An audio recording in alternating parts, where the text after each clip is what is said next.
No meio dessa coreografia das sombras, um dos resíduos quebrou seu ciclo repetitivo. Ele moveu-se com uma rapidez geométrica, ignorando a física humana, e tocou o braço de Hélio. O toque não causou dor física, mas uma sucção de realidade. A pele de Hélio desbotou instantaneamente para um cinza morto, revelando sob a epiderme um traçado que lembrava as ruas de São Paulo. Você está ouvindo O Mistério Entre Vãos. Eu sou o arquivista, e o que você vai ouvir a seguir são registros recuperados de falhas da malha lógica de São Paulo. Locais que existem entre as coordenadas, onde o concreto sangra e a realidade dobra. Dossiê Entrevãos. Caso HL18, o piso de quarentena. São Paulo é uma cidade construída sob camadas de esquecimento. Sob o asfalto de Higienópolis, o progresso não apagou o passado. Ele apenas o soterrou. Mas ocasionalmente, uma dessas camadas se rompe. Hélio era um estudante do último ano de História na USP.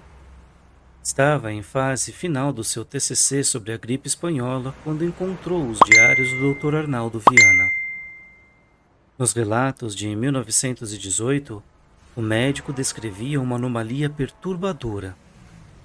Acompanhantes e enfermeiros saudáveis apresentavam subitamente um olhar iridescente, a pele fina como papel de seda, seguida de mudanças drásticas de comportamento. Anos depois, Hélio cruzou esses dados com os depoimentos de Daniela, a sobrevivente do incidente da Vila Madalena. Embora Daniela não falasse em densidade, a descrição dela sobre o olhar violeta e as mudanças do comportamento de sua amiga era o espelho exato do que o Dr. Arnaldo vira no anexo 4. Convencido de ter localizado um acesso direto ao entrevão, Hélio decidiu invadir o agora Centro Cultural. Evidência 01. Imagem do diário do Dr. Arnaldo Viana, com os relatos de 1918. A planta oficial do casarão, datada da reforma de 1940, indicava apenas 2 subsolos. Mas, cruzando as sombras das colunas, Hélio localizou uma brecha no antigo sistema de ventilação que levava a um terceiro nível, lacrado com concreto em 1919. Ao descer, ele não encontrou a poeira esperada de um lugar fechado há um século. O ar ali parecia processado, filtrado por algo que não são pulmões humanos. Hélio acreditava estar invadindo o entrevão, mas o que a sua lanterna revelou foi o que os arquivos agora chamam de vácuo residual. Os objetos, macas de ferro, bisturis e bacias, perderam a função e a matéria original. Eles tinham a consistência de mercúrio sólido. Ao toque, o metal não era frio, era voraz. Ele tentou absorver o calor da mão de Hélio, como se aquele espaço estivesse faminto por qualquer rastro de densidade biológica para voltar a existir. Evidência número 2. Registro arquitetônico. Planta baixa do casarão de Higienópolis revela uma inconsistência estrutural, rotulado como área de exclusão sanitária. No centro da ala, a lanterna de Hélio revelou figuras sentadas em macas, imóveis, mas em atividade. Eles não eram cadáveres, eram resíduos. Simulacros abandonados que, sem o sustento da realidade, tornaram-se detritos biológicos exilados. Suas aparências eram de estátuas de areia desgastadas pelo vento. O mais perturbador, porém, era o comportamento. Eles repetiam de forma estereotipada e vazia gestos de uma vida que levaram em 1918.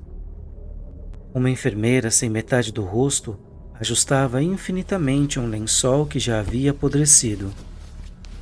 Um paciente abria e fechava a boca em um ritmo mecânico, tentando ingerir um remédio que não mais existia. Eles buscavam desesperadamente por densidade. No meio dessa coreografia das sombras, um dos resíduos quebrou seu ciclo repetitivo. Ele moveu-se com uma rapidez geométrica, ignorando a física humana, e tocou o braço de Hélio. O toque não causou dor física, mas uma sucção de realidade. A pele de Hélio desbotou instantaneamente para um cinza morto, revelando sob a epiderme um traçado que lembrava as ruas de São Paulo. Foi ali que Hélio percebeu: o resíduo não queria matá-lo. Ele queria usar o corpo de Hélio como um novo papel para imprimir sua existência esquecida. Evidência sonora 03. Fragmento de áudio capturado via smartphone. A análise espectrográfica revela que o som ambiente não produz ondas senoidais, mas padrões geométricos de ângulos agudos. O ruído rítmico ao fundo é identificado como atrito de material residual contra o concreto. O pânico de Hélio foi interrompido por um estalo seco, o som de uma falha crítica na estrutura do edifício. O espaço ao redor se partiu quando uma nova criatura se manifestou. Hélio o descreveu como uma ausência de forma.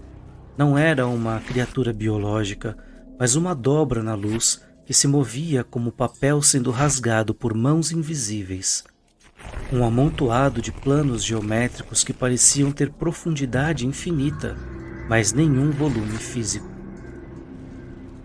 A criatura, que agora chamamos de entalhador, é a resposta imunológica do entrevão. Ele estava ali para limpar aquele vácuo residual, apagando os detritos que sobraram de 1918. Ignorando o humano, a entidade iniciou o processo de desmontagem dos resíduos. Onde suas arestas tocavam, os simulacros de poeira simplesmente deixavam de existir, sem som, sem rastro. Hélio fugiu enquanto a pressão da anomalia fazia a tela de seu celular estilhaçar em fractais perfeitos, registrando o último vislumbre de um mundo sendo desenhado do zero. Semanas depois, Hélio tentou apresentar sua descoberta como o TCC definitivo sobre a geografia do oculto em São Paulo. Mas a academia já havia sido infiltrada. Os professores invalidaram as provas tratando o diário de 1918 como delírio e o depoimento de Daniela como trauma compartilhado. Hélio notou que o orientador não piscava e que sua voz tinha a mesma cadência metálica e sem alma dos objetos do subsolo. O simulacro da banca sorriu e disse: "Sua pesquisa é fascinante, Hélio, mas falta densidade. Assim como a sua testemunha, você está apenas se perdendo em reflexos."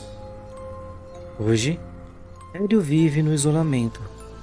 Foi apenas quando a mancha cinza subiu pelo seu pescoço que ele compreendeu a extensão do que ocorrera no porão. A marca havia se estabilizado, revelando o traçado cirúrgico da metrópole em sua própria pele. Ele agora carrega o projeto arquitetônico de São Paulo sob a derme, onde certos pontos específicos brilham e pulsam em um tom de ciano doentio. Hélio ainda não sabe o que essas marcações indicam, mas ele sente que toda vez que uma delas brilha, a cidade ao seu redor fica um pouco mais vazia.